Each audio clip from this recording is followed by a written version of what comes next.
বন্ধু, কেরিয়ারে তো অনেক দূর আসছিস মানুষের ভালোবাসায়। কেরিয়ার নিয়েই থাকবি নাকি একটু সংসার ধর্মে মনোযোগ দিবি, কোনটা? এটা যখন আমি তো সবসময় বলি যে খোদাতলা যখন চাবে তখন হবে। আকাশে যখন চাঁদ উঠবে হ্যাঁ তখন সবাই দেখবে। হ্যাঁ দেখবে। তুই ধর, তোকে নিয়ে কোনো স্ক্যান্ডাল নাই, আমি কখনো দেখি নাই যে এটা স্বভাবজাত যে একটা পুরুষ একটা মেয়ের সাথে কথা বলবে, একটা মেয়ে একটা ছেলের সাথে কথা বলবে, ওরকম তোর অনেক ফ্রেন্ড আছে, বান্ধবী আছে, কিন্তু কখনো তুই ডিসক্লোজ করিস নাই যে তুই লাইফে কয়টা প্রেম করছিস, কয়টা ছেঁকা দিছিস, কয়টা খাইছিস। না, আমার কলেজ লাইফে একটা গার্লফ্রেন্ড ছিল। তো ওই সময় জাহাঙ্গীরনগর আর কি যাইতাম, প্রেম করতাম, আবার চলে আসতাম। তো ওর সাথে ব্রেকআপটা হয়ে গেছে কিন্তু মেঘমিলন গানের জন্য।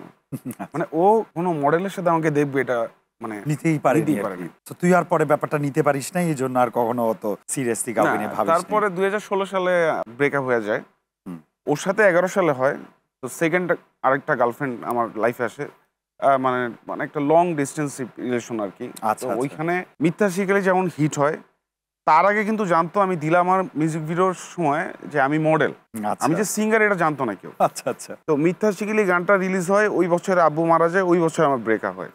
৩টা জিনিস একসাথে আর কি। ধর ফিল্মে প্লেব্যাক করিস, কিন্তু আমরা নিয়মিতভাবে দেখি না। হুম। যে ধর তোর ভয়েসের যে একটা স্ট্রাকচার আছে, এটার কিন্তু একটা ডিমান্ড আমাদের ইন্ডাস্ট্রিতে, ওই নিডটা আছে ফিল্ম ইন্ডাস্ট্রিতে, কিন্তু তোকে কেন রেগুলার পাই না, কারণটা কি? আমি গানের সুর, কথা, মানে গান গাওয়া, অ্যাক্টিং ৪টা জিনিস একসাথে করা তো একটু ডিফিকাল্ট। মানে সবকিছু মেনটেন করে আলহামদুলিল্লাহ যে প্রথম মিউজিক মানে ফিল্মের গানে আর কি, গা ছুঁয়ে বলো, এটা গাইতে বলবি নাকি তুই আমার? মানে আমার তো দুটো এখন জমা হয়ে গেল, আমি তো না, এটা ভুলেই গেছিলাম।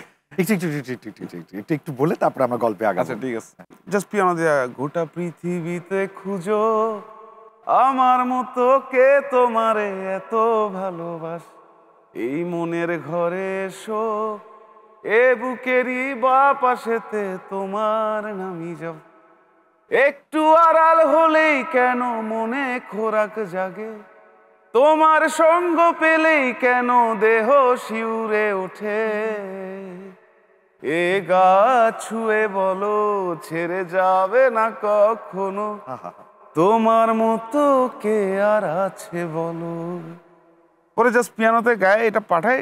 তো রাফি বলে যে গানটা ভাই খুব ভালো লাগছে, পরদিন আমাকে করে দিতে হবে। হুম। পরদিন মানে আমি তো অনেক টাইম লাগাই একটা সুর করতে। আমি বলতেছি যে পরদিন আমি কি হয়, পরে সাজিদ স্টুডিও গেলাম, সাজিদ বলে যে অনেকগুলো সুর শুনলাম, বলে কি খ্যাত খ্যাত সুর বানাইছো তুমি।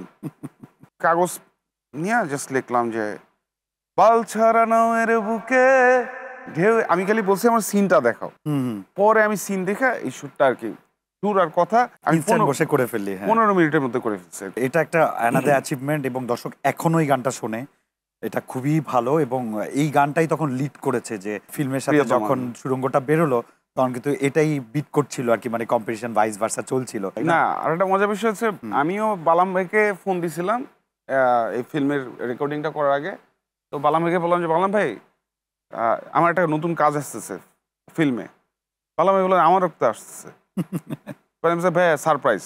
হুম। ভাইয়া বলে যে ঠিক আছে আমিও সারপ্রাইজ দিব তোমার। সারপ্রাইজ, আচ্ছা। তো আমি দুইজনেই সারপ্রাইজ দিয়ে গেছি। দুইজনই বাম্পার হিট।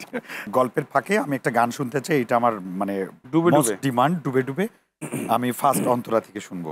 তুমি না ডাকলে আসবো না, কাছে না এসে ভালোবাসবো না, দূরত্ব কি ভালোবাসা বাড়ায়, নাকি চলে যাওয়ার বাহানা বানায়, দূরের আকাশ নীল থেকে লাল, গল্পটা পুরনো